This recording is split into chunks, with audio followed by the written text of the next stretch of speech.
Your true wealth is your time and freedom. Money is just a tool for trading your time. It's a container to store your economic energy until you're ready to deploy it. But the whole world has been turned away from real money and has been fooled into using currency. A deceitful imposter that is silently stealing your two most valuable assets, your time and your freedom. Welcome to the rabbit hole. We are entering a period of financial crisis that is the greatest the world has ever known.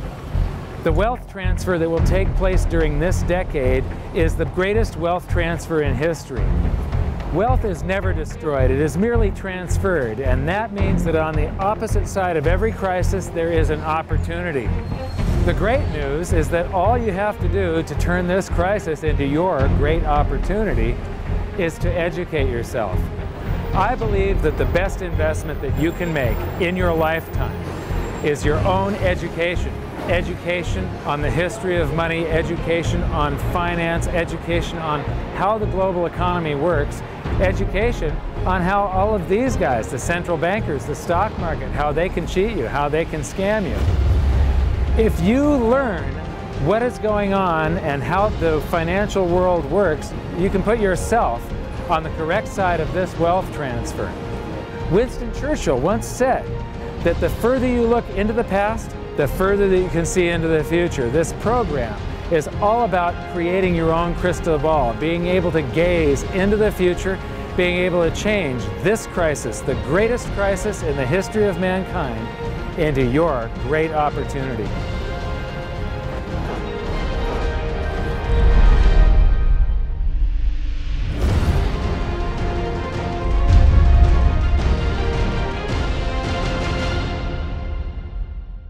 The hidden secrets of money, some of them are hidden in plain sight. They're like right in front of you. The way the monetary system works is something that isn't actually hidden away from all of us. It's out in the open, but it's complex and people just they can't see how it works. It's hard for them to imagine that we're living in such a hoax. Others are meant to be secret, but the truth is slowly coming out, like the Federal Reserve being a private corporation and not really part of the U.S. government. But when I started studying this, what I found was that there was no place that I could point people to where they could get it all in one spot. And so I basically decided to write my book about it and consolidate monetary history, economics, the markets, fundamentals of gold and silver. There's a lot of smoke and mirrors in economics, and I've sort of made it my job to lift the fog for people.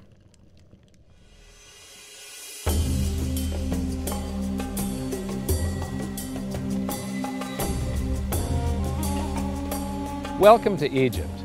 This is where it all began. Roughly 5,000 years ago, the Egyptians started using gold and silver as their predominant form of currency. But it was not yet money.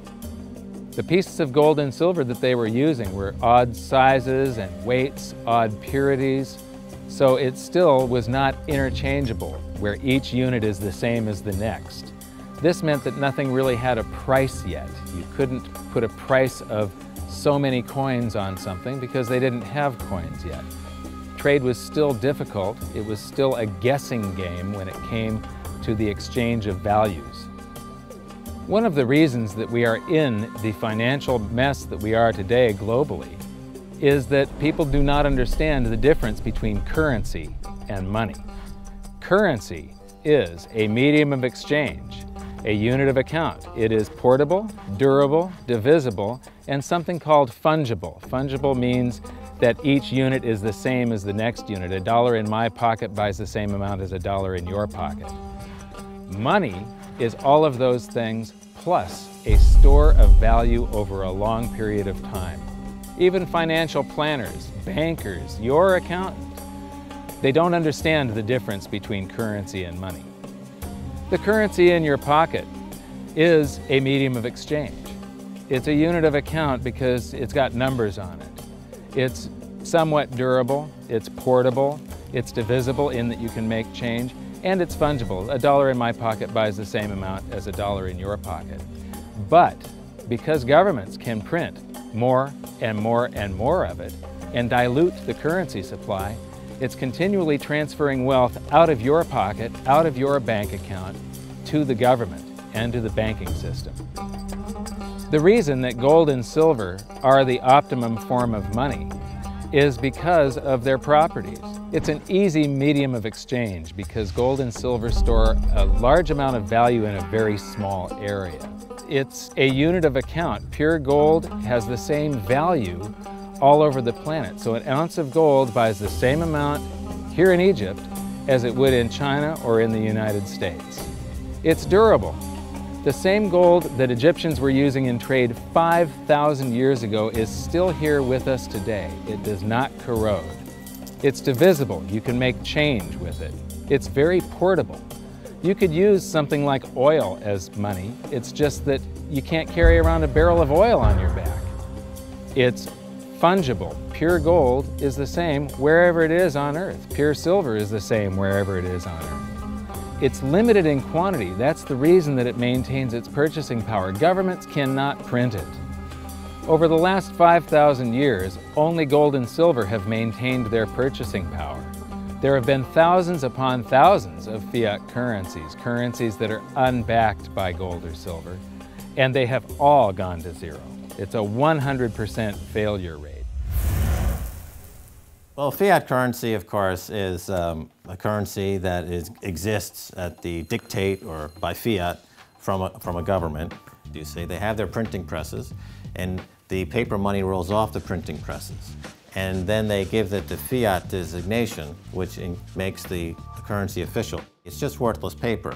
But when Ben Bernanke gives it the special sign, and they have the cult meeting at the Federal Open Market Committee meetings, it suddenly becomes currency. If you look at what's really going on, it's a con game. And so there's confidence. Well, the Federal Reserve is very forthright about what they're doing. If you read their websites, they'll tell you it's a confidence game. They tell you that there's no intrinsic value in their money. They'll tell you that they print it backed by absolutely nothing. They actually display all these facts. But if you tell somebody in the public that this stuff is created out of thin air, there's no backing whatsoever, it's absolutely worthless, it's about as valuable as monopoly money, they'll look at you like you're nuts. Is there an example throughout history of a fiat currency, a piece of paper that's unbacked by anything, surviving? Short answer, no. Long answer, no. And here's why. When Addison Wiggin took over at the Daily Record, when they got cranked up, Bill Warner asked him to catalog all of the fiat currencies throughout history and what happened to each of them. Addison dutifully went to work. Within a short period of time, he had gone through the alphabet. All the fiat currencies that started with the letter A were done. They all went to zero. He was halfway through the letter B, and all the fiat currencies that started with the letter B, and there were 600 of them in just the first letter and a half of the alphabet, and every single one of them went to zero. Every one. 600 fiat currencies that start with the letter A, and half of the ones that start with the letter B are 600 of these things. Not one ever came close. Do you think this one, the United States dollar, is going to be the first one after all that? I don't think so. No. No currency, fiat currency has ever survived. None.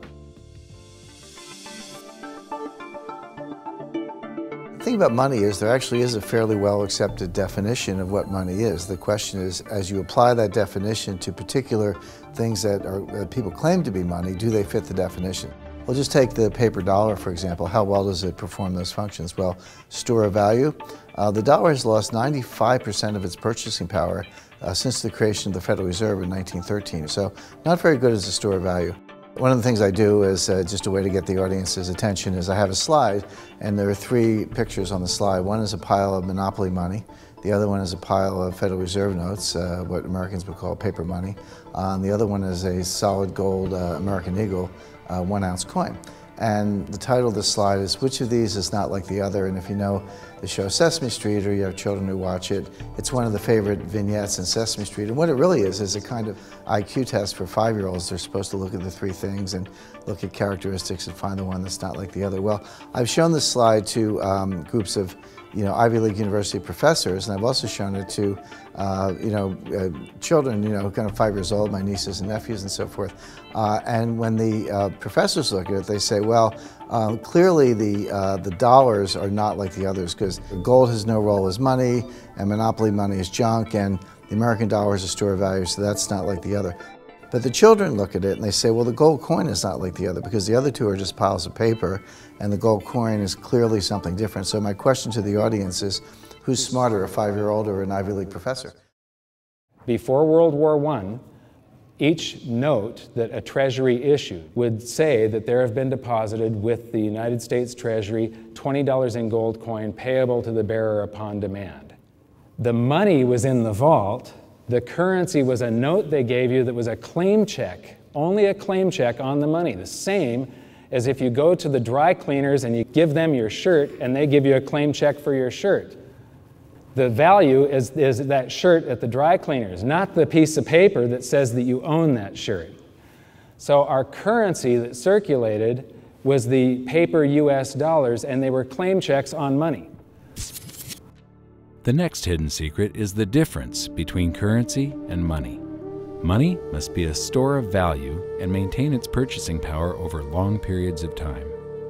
As we progress through this series, you'll learn that national currencies are really a tool used by the government and the financial sector to leech away your time and your freedom by stealing your purchasing power. So rather than storing your economic energy, currencies leak. Now compare that to the gold and silver the Egyptians were using. Like I started with, it still wasn't money because it wasn't interchangeable yet. But they were on the right track, as gold and silver have proven over thousands of years to be the ultimate store of value. Gold is only formed when a star explodes, a supernova, and it stays around forever. This is one of the properties that make it the ultimate money.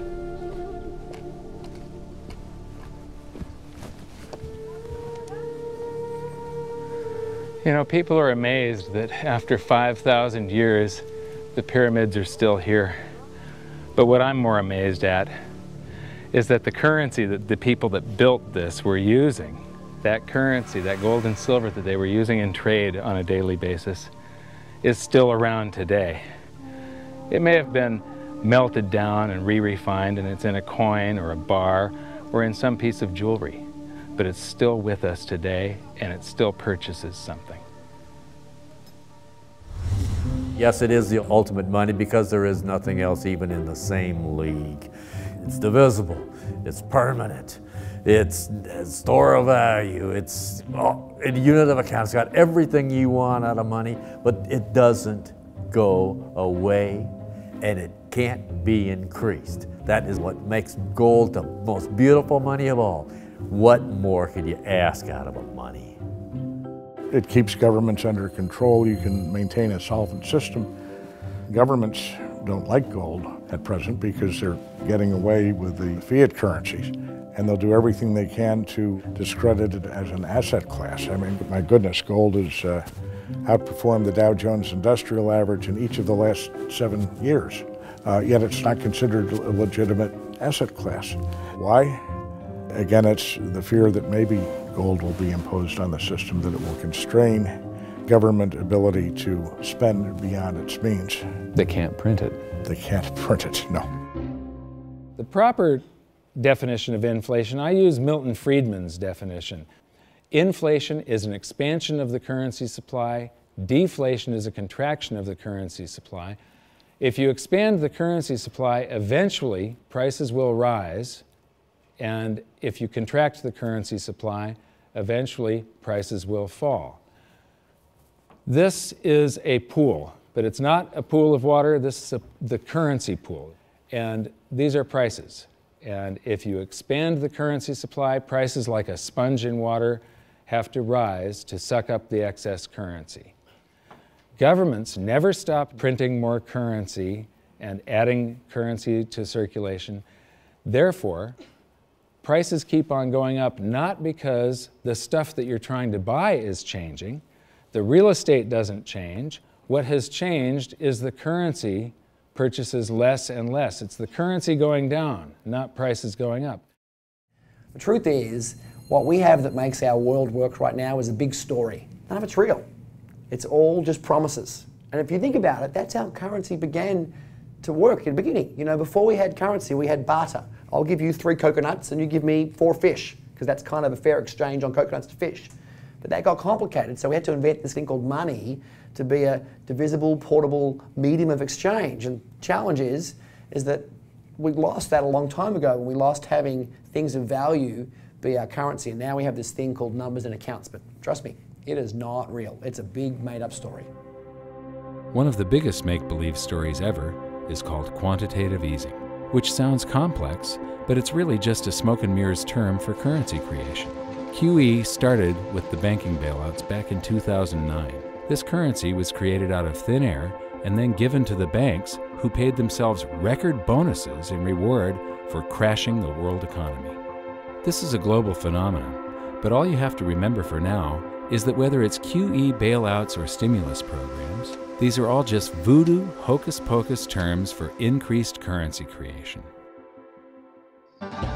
I believe gold and silver will reassert themselves as money. And when they do, there just isn't enough. And their purchasing power is going to go up many, many, many times. Egypt is an amazing place. There's a franticness about it, and utter chaos, especially like the traffic. But when it comes to like all of the merchants that are trying to get every last dime out of you, you get fleeced to the point where you come back with an empty wallet. But you know what? They're amateurs compared to Wall Street.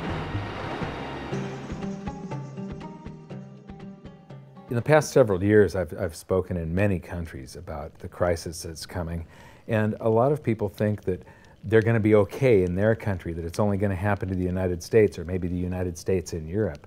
But what they don't realize is that this is a global phenomenon. I got to show you something here. This is base currency in the United States. This is the number of paper dollars that exist, basically. It took 200 years to go from no dollars in existence to 825 billion. And then we had the bailouts, and then we had QE1, quantitative easing 1, then QE2, and then we had QE3, and then QE4, and then soon we're going to have QE57 and QE382. And it isn't just here. This is what the Canadian currency supply looks like. This is Australia, South Africa, Russia. Now, this starts out in just the year 2001, and this is like 18 times more currency in existence in a little over a decade. Here's Singapore, same story. Look at that, since the crisis, just bam. India, China, every government on the planet is doing this insane deficit spending and expanding their currency supplies, doing bailouts, and history shows that there is no example of this turning out well. It is sometimes amazing that we haven't experienced more inflation than we have. If they keep expanding the money supply so vastly, why aren't our prices growing faster than they really are? And the answer is that a good chunk of the money that the Fed created has been shipped overseas. I remember early in my research, I heard this expression that the Americans have exported their inflation. I thought, what is that? How can you export your inflation? Put it in a box and send it out? What do you do? Well, now I understand. You export your inflation by simply sending all these dollars that you created to these other countries, and then they send you their refrigerators and their cars and whatever, their TV sets. So you get hardware, and they get little pieces of paper. It's a great deal for the American people for a while. For a while. Sooner or later, all of those pigeons come home to roost. When the time comes, as it looks like it's now coming, When the rest of the world is saying, we don't want to play this game anymore. Uncle Sam's dollars are just becoming worthless. There are too many of them. We've got to find something else other than American dollars. Then those dollars start to come back to America. People say, we don't want them anymore. What do we do with them? Once this revs up and we've got this little trickle of money coming back that we previously exported, once it becomes a flood and it starts to rush back, now we are getting our former exported inflation brought back to us, and then we'll see the quantity of money inside the United States grow much more rapidly even than the Federal Reserve can create it, because we're getting a previous money back. And that's when we will really see the tanking of the US dollar in terms of what it will buy. During the second round of quantitative easing, global food prices went up 60%. And this created a humanitarian disaster for the 2 billion people on Earth who live on less than $2 a day. These people were hungry to start with, they became hungrier, and some of them started overthrowing their governments in North Africa and around the Middle East. So quantitative easing was the spark that ignited the Arab Spring. So that's it. When you create money, you get some sort of inflation. It just depends on where the inflation goes. It's all going down, down, down. Peasants are reeling from a game of coins and crowns. Given the premise that you have a permanent underclass or poor class, and how does inflation affect them disproportionately, it affects them basically in the percentage of their income that goes to food. And we see this as a ratio, and we know that there are some danger points. For example, in Egypt recently, once that ratio got to 40% of income going to food and the price of food rising due to inflation, when it got to 40%, that's historically a point where people actually stage a revolution. That's exactly what we saw. The French Revolution, similarly, was all around the price of food getting to a certain critical point where people simply, the risk-reward for revolution was favorable toward revolution. When they print it up, then it all goes down. Well, exactly right, because when you have a runaway inflation, it's punishing the very people who are most productive in society. In other words, the people that produce more than they consume and save the difference. The problem is that those productive people, the savers, save in their national currency. And unfortunately, the national currency is just a fiat piece of paper at this point. So when it's destroyed through runaway inflation, that $100,000 that you were hoping to retire on doesn't exist. And the things that you were going to buy with it and provide for others don't exist either. Now what are you going to do? So that all seems pretty scary. However, this is going to happen, and you can only play the hand that you're dealt. But the great news is that gold and silver always end up doing an accounting of the expansion of the currency supplies. Basically, the will of the public and the free markets. When governments do this kind of stuff to their currency supply, they debase it. Eventually it comes back in inflation. People sense the loss of their purchasing power. They rush back to gold and silver, and they bid the value of the gold and silver up in the country until it meets or exceeds the value of all the currency in circulation. This is a process that's been going on over and over again throughout history, except this time it's happening on a global scale. It has never before happened in all countries at once. And that means that this is the greatest wealth transfer in history. Therefore, it's the greatest opportunity in history, and it's not going to happen again in your lifetime. So now we've learned that your true wealth is your time and your freedom. Money is a trading tool that stores the economic energy that is your time and freedom, whereas currencies leak them away. Gold and silver are the ultimate money simply because of their properties. Fiat currencies are based solely on confidence and always return to their intrinsic value of zero. Governments don't like gold because it imposes restraint. Rising prices are a symptom of an expanding currency supply, and gold and silver always account for an expanding currency supply. So that's it for this episode. Join me next time as we begin to investigate how monetary history just repeats and repeats, and how gold and silver always win the battle between currency and money. Until then, my challenge to you is to stop calling currency money. It's a crucial first step towards setting your mind free of all this economic voodoo and changing your context. You can learn more by watching the bonus features on our website, and if you have any questions, you can post them there, and we'll answer some of your questions in future bonus features. So good luck, thanks for watching, and we'll see you next time.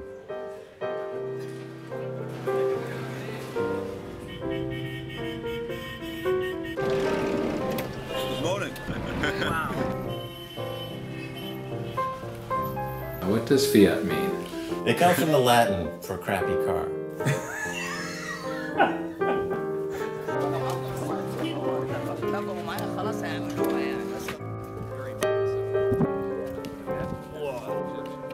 In the desert in a suit. My camel died. You're not too sure about that, are you? Huh?